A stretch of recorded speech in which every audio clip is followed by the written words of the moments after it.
I am welcome, everyone. This is the Hobo Prepper. I am Friar Tuck. All right. Sorry, guys.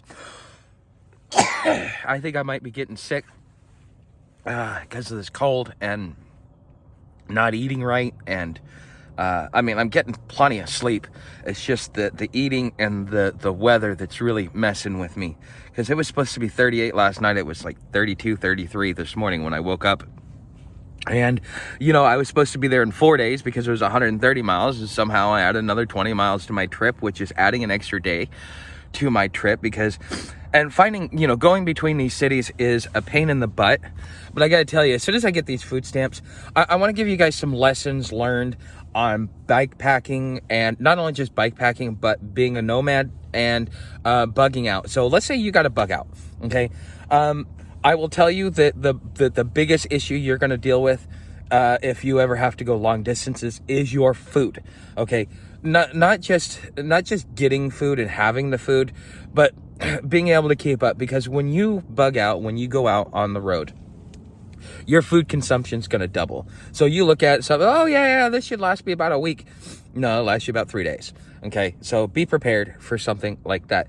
Also, directions, maps, and stuff like that, they say one, and then the next time they say another. So, this was supposed to be a 130-mile trip, turned into a 156-mile trip. I don't know how.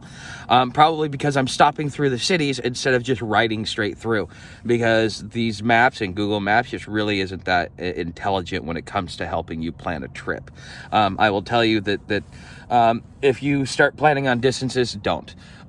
Just keep going and going and going until you can't go anymore, then jump off into a bush. But you can only do that if you've got the food. And see, that is my crux. So I came out with about 5 Cliff Bars, 3 cans of soup, and like 3 pounds of rice.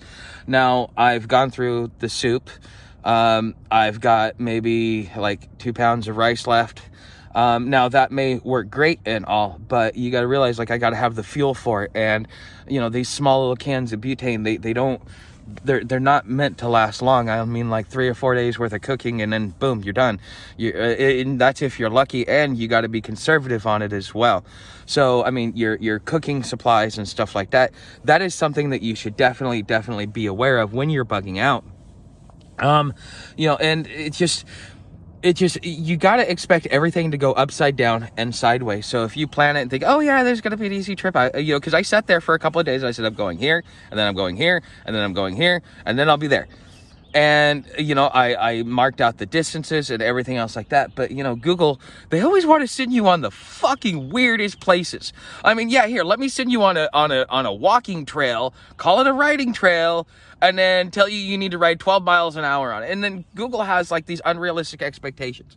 I want you to ride, it's going to take you this long riding at 12 miles an hour. Well, you know what? I've got 50 pounds worth of gear, plus my body and the bike and everything else like that I'm pushing. If it was just me and I didn't have any gear on my back, on my bike, 12, 15 miles an hour, easy. Not a problem.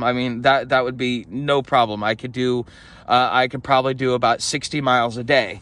But the thing is I have all this weight. I have all this gear. I need my sleeping bag.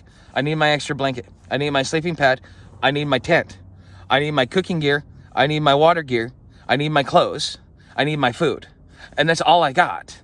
And that comes up to about 40 to 50 pounds right now. Okay. And with all that stuff that's there, plus a bike that's another 36 pounds on top of my weight, which, I keep losing weight, and it makes it easier so that I can go a little bit faster. But also, it's really, doing a number on my legs as well, because the top parts of my legs, that was what was really sore. So that's why I did a 20-mile day after doing a 40-mile day. Okay. So, again, I've gone 60 miles, and yet I got another 104 to go.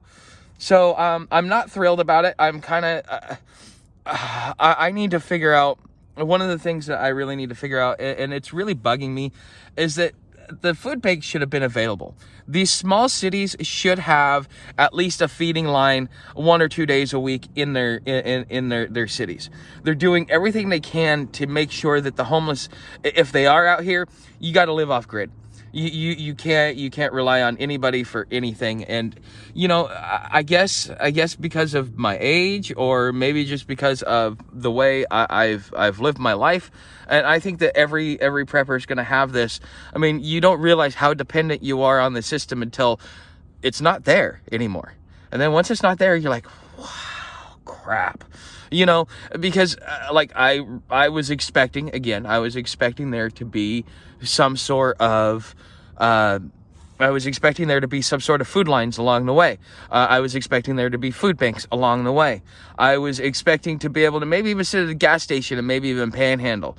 That's my next resort. That's probably what's going to put me till Tuesday, because I mean, I need to make sure to eat, and I can't run myself into the ground, because I may be in the middle of nowhere and then I may not be able to get up.